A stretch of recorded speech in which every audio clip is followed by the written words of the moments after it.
Hey everybody, I'm sorry I couldn't be there, but I'm excited to share with you something that we've worked very hard on and that we're very proud of.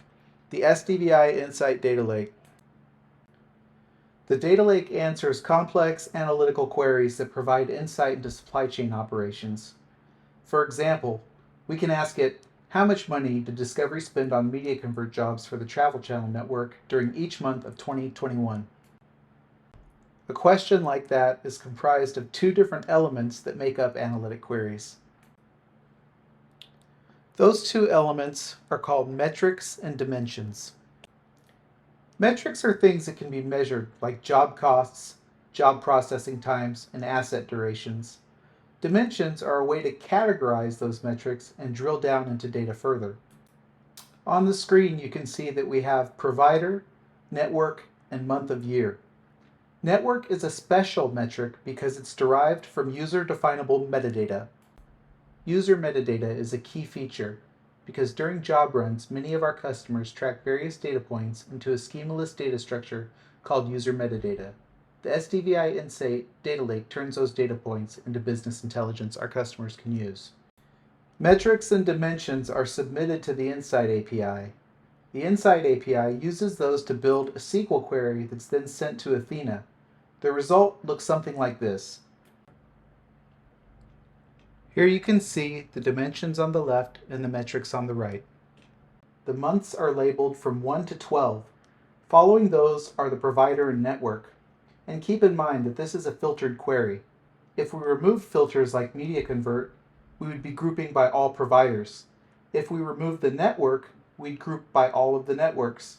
And if we removed both of those filters, we'd show the cost of every provider for each network and the monthly usage for all of them. We provide statistics for each metric, a sum of the group, as well as a mean, minimum, and maximum. One of the powerful features of the data lake is that we can request multiple metrics with virtually no performance penalty. For example, I could have also requested the asset duration statistics of each group, which could then be correlated with job costs. So why would we want to use a data lake instead of a database? Data lakes allow for much more complex queries that are impractical to run on Postgres while executing in just seconds on the data lake. Those queries can contain multiple aggregations and group combinations like those I just discussed. Finally, the data lake can easily scale alongside SDVI's customer data.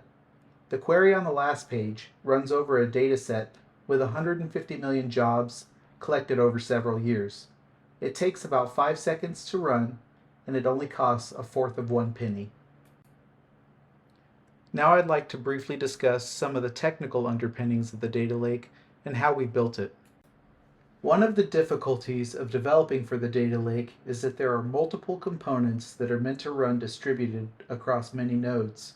Finding out how to run those locally on one machine was a challenge. Locally, we use Spark as our ETL engine, Hive as our data dictionary, and Presto as our query engine.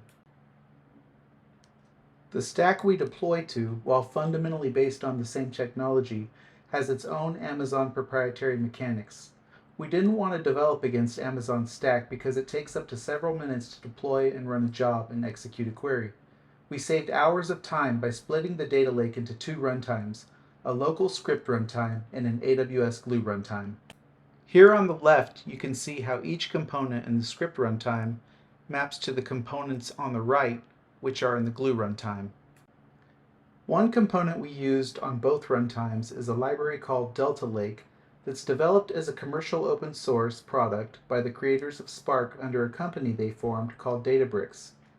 This library played a key role in the successful outcome of this project. Delta Lake makes updating a data lake nearly as easy as updating a database. Data lakes are typically append-only logs, so modifying entries in the lake means versioning data and selecting it by a max version number, or writing adjustment records that modify past entries in the append-only log. With Delta Lake, we can perform upserts with the ease that we can in Postgres. Delta Lake also runs queries faster. A regular Parquet reader uses an expensive S3 list operation to find and scan files and look at the footers of each to determine the range of values each file holds for each column.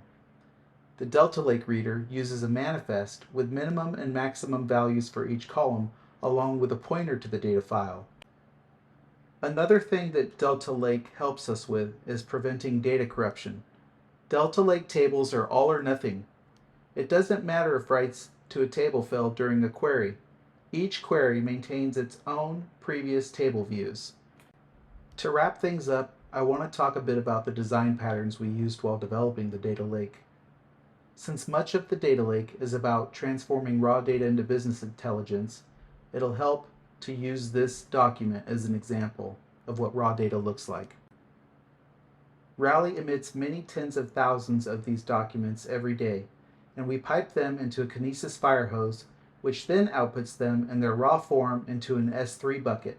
You can see that each document is made of attributes and relationships. Attributes are like column values in a database. Relationships are like foreign keys that link documents to other types and instances of documents.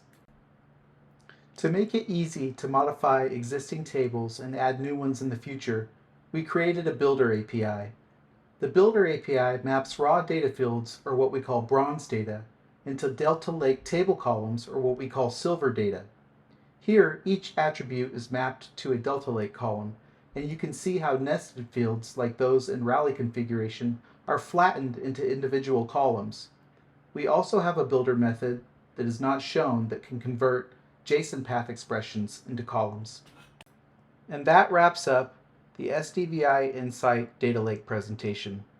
I hope you have a great time at the offsite. Thanks.